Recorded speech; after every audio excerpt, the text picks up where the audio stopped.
अखण्डमण्डलाकारं व्याप्तं येन चराचरं तत्पदं दर्शितं येन तस्मै श्री गुरुवे नमः। तस्मै श्री गुरुवे नमः।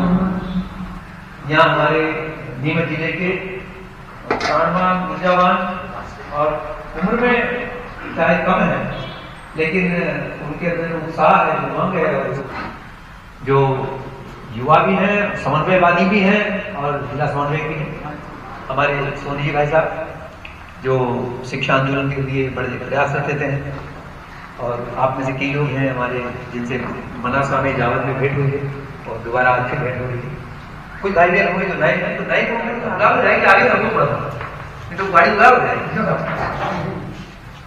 तो हमारी गाड़ी में गुलाब होने लगे क्योंकि वो एक पक्ष बहुत बढ़ने लगा और दूसरा पक्ष घटने लगे।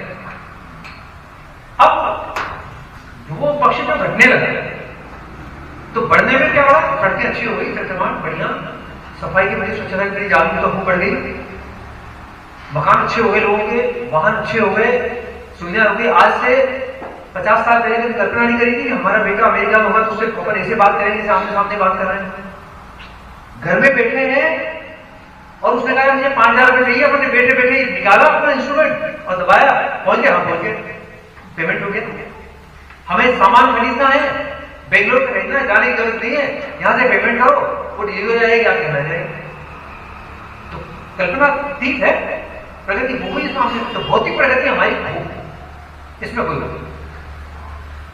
भौतिक प्रगति हमसे पहले हमारे यहां भी थी, लेकिन हमसे पहले मतलब वो जब बीच में पराभव का काल आया जिसमें हमारे यहाँ पर विदेशियों का आक्रमण हुआ, जिसमें शक आए, मंगोल आए, हूण आए, मुगल आए, बाद में अंग्रेज पहले व्यापारी के रूप में आए, फिर बाद में हमारे पे आधिपत्य जमा लिया।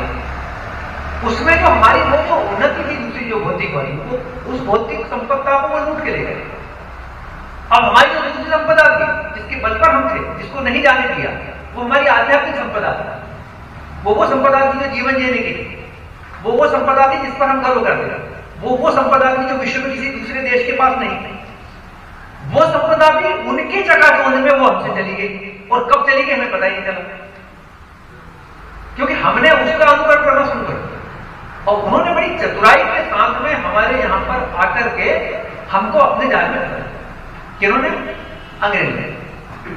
मुगल काल में हमारा इतना पराभव नहीं हुआ, पराभव तो हुआ था उसमें, लेकिन मुगल काल में इतना पराभव नहीं हुआ जितना अंग्रेजों के साथ।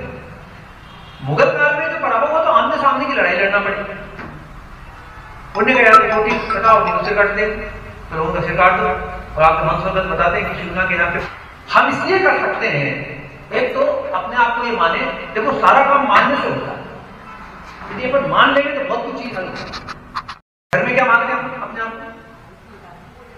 पिता, पति, भाई, रोल बदल गया हमारे घर पे क्या मान लिया?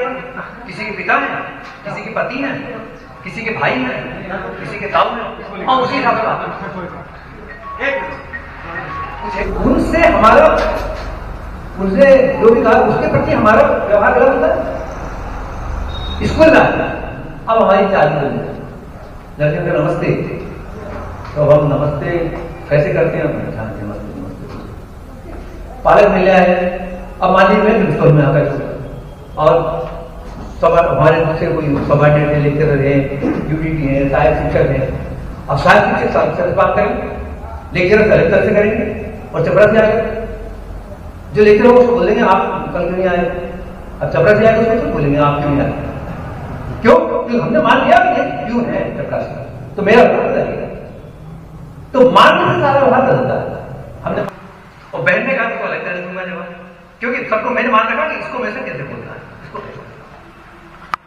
परंतु एक वाक्य लिखते हैं एक जगह जरूरी समझो और विश्वास करो कि आप संसार के सबसे महत्वपूर्ण व्यक्ति हो। तो यदि हमने मान लिया कि मैं महत्वपूर्ण व्यक्ति हूं, तो फिर यह तय मानिए कि महत्वपूर्ण व्यक्ति है। मानने लगे, हम मान लेंगे महत्वपूर्ण व्यक्ति हूं, और नहीं माना कि मैं तो सामान्य हूं, तो सामान्य। अब हम महत्वपूर्ण क्यों है प्रश्न उठता है? तो महत्वपूर्ण इसलिए है कि एकमात्र, अब इसको व्यवसाय कहते हैं, अपन दायित्व कहते हैं, एकमात्र है जिसमें हमारे पास में कुछ कोई सीखने के लिए आता है, बाकी में सीखने के लिए नहीं आता। जिले का कलेक्टर होता है तो कलेक्टर के पास में जो पूरे जिला अंडर में रहता है, कंट्रोल में रहता है, लेकिन कलेक्टर के पास तो सीखने थोड़ी आता है, वह तो करने आता है। साहब ने कहा करना, ऐसा कहा तो करना, लेकिन शिक्षक के पास में सीखने आता है। और इवन ये कि जो कलेक्टर हैं, एसपी हैं, ये तो कहीं सीखे शिक्षक के पास, और नौकरी करने के बाद भी सीखते हैं, तो शिक्षण होता है। तो अब ये जब सीखने आता है तो हमारे पास में मैदान खुला है हम सिखाने के लिए। अब हमने क्या मान लिया, सिखाना क्या है, तो कोर्स सिखाना, तो कोर्स क्या जाता है, कोर्स सिखाना, तो कोर्स तो सिखाना अच्छी बात है, कोर्स सिखाना, लेकिन क्या कोर्स सिखाने जवाबदारी है? तो यदि कोर्स सिखाना जवाबदारी है तो वो तो मशीन पे कर ले, गूगल पे बता देगा। वो आजकल तो कोई हमसे ज्यादा बेहतर कोचिंग वाले का, और सरकारी स्कूल से बढ़ाते हैं तो हमारे सरकारी तरीके से क्या हो गया विश्वास की, आप सब परिवार परिचित होंगे कि हम सरकारी स्कूल में नौकरी करते हैं, लेकिन हमारे बच्चे सरकारी स्कूल में नहीं पढ़ते, हम प्राइवेट पढ़ाते हैं, क्योंकि हमारी उस पर, मैं सरकारी स्कूल में चिकित्सक हूं, मान लो डॉक्टर हूं, लेकिन वो बीमार हो जाएगा, मैं बीमार हूं, मैं सरकारी अस्पताल नहीं जाऊंगा, मैं प्राइवेट में जाऊंगा। क्यों? क्योंकि यह मान्यता बन गई कि सरकारी स्कूल, सरकारी और अस्पताल में शिक्षा और स्वास्थ्य ठीक नहीं है।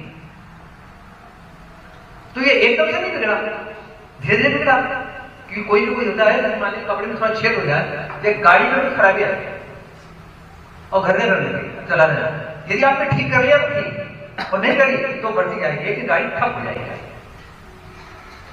और जब गाड़ी हो जाएगी फिर क्या ले जाना पड़ेगा, फिर मैकेनिक के पास ले जाओ, भैया इसको ठीक करवा देगा।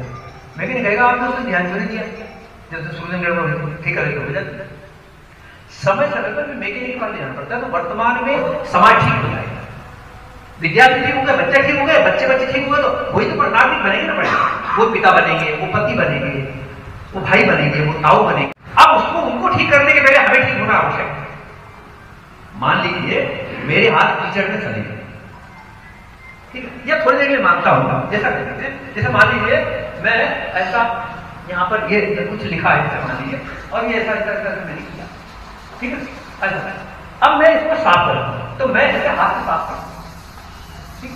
अब किसी ने कहा आपने शुरू कर दिया, आपका मुंह खराब हो रहा है, अब मैं मुंह साफ करता हूं, तो मेरा मुंह साफ होगा, वो गंदा हो जाएगा, क्या? तो पहले मुझे क्या करना पड़ेगा, इस हाथ को साफ करना पड़ेगा। क्यों? कि जिस हाथ गंदा है आपका, यदि आप गंदे हाथ से साफ करोगे तो पता लगा वो तो पहले अच्छा था, अब और ज्यादा गंदा कर दिया आपने, ठीक है। तो इसी प्रकार से हमें यदि कोई परिवर्तन लाना है तो पहले परिवर्तन हमारे अंदर परिवर्तन लाएंगे, बाहर परिवर्तन लाने का कोई मतलब उसका नहीं। अब विचार करते हैं, देखते हैं हमें क्या क्या करना है, कैसे करना है। हम लोग जो सुबह अपना जागरण करते हैं, अपना जो जागरण होता है सबका, तो जागरण का समय है निश्चित है, तय जागरण जागते हैं। 5 बजे जागने वाले कौन कौन है जो 5 बजे जागते हैं? कितने लोग? ठीक है, 5 बजे जागते हैं, 7 लोग, ठीक है। 6 बजे जागने वाले कितने लोग हैं? या 5-6 के बीच में जागते हैं, वो अब 5 बजे हाथ पर खड़े करते हैं, अब केवल 6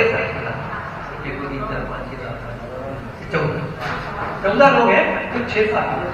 अच्छा, 6 के बाद में जागते हैं, वो संडे के दिन या छुट्टी के दिन भी जो जिस समय रोज जागते हैं उसी ही समय जागते हो, ऐसे कितने हैं कि उस समय भी उसी समय जागते हैं, चाहे वो 5 बजे जागते हैं और 6 बजे या 7 बजे कितनी बजे, है ना, उसे। लेकिन संडे के दिन वही समय जागते हैं। हाथ तो ऐसा खड़ा करो, ठीक, अब नीचे कर लो। अब जिन्होंने हाथ नहीं खड़ा करा, इसका मतलब वो संडे के दिन लेट जाग रहे, है ना, इसका मतलब संडे के दिन उस समय नहीं जाग रहे। अब ये बताओ कि संडे के दिन लेट क्यों हो रहा था? कोई काम नहीं, संजय मनाते वो है ना, संडे के वो कोई बताए, कोई बताओ जो लेट जागते हैं संडे के दिन, वो बताओ क्या कारण उसका, क्यों लेट जागते हैं? उनमें से कोई भी खड़ा होगा, एक बता, कोई बताइए ना, अपने बात नहीं करते, सम्मान है जी, बोलिए कोई, हाँ बोलिए आपको बोलिए काम नहीं रहता ना सर, कुछ काम नहीं रहता है, काम नहीं रहता इसलिए लेट जाते हैं जी। भाई साहब बताया कि काम नहीं रहता है इसलिए लेट हो जाए, तो ये तय कब हो गया कि लेट उठना है? कब हो जाता है? एक दिन पहले हो जाता है, एक दिन पहले। ये कहलाता है कॉन्शियस माइंड।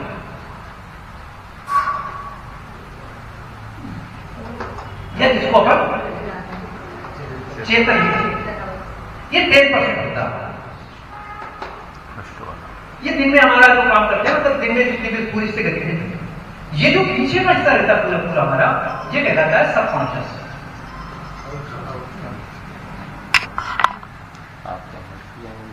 या जिसको अपन अवचेतन। ये जो हमारा अवचेतन होता है, ये महत्वपूर्ण पार्ट है। इसमें ये समझिए मेमोरी एक हमारा डेटा रिकॉर्डर है, ये मेमोरी पार्ट है। इसमें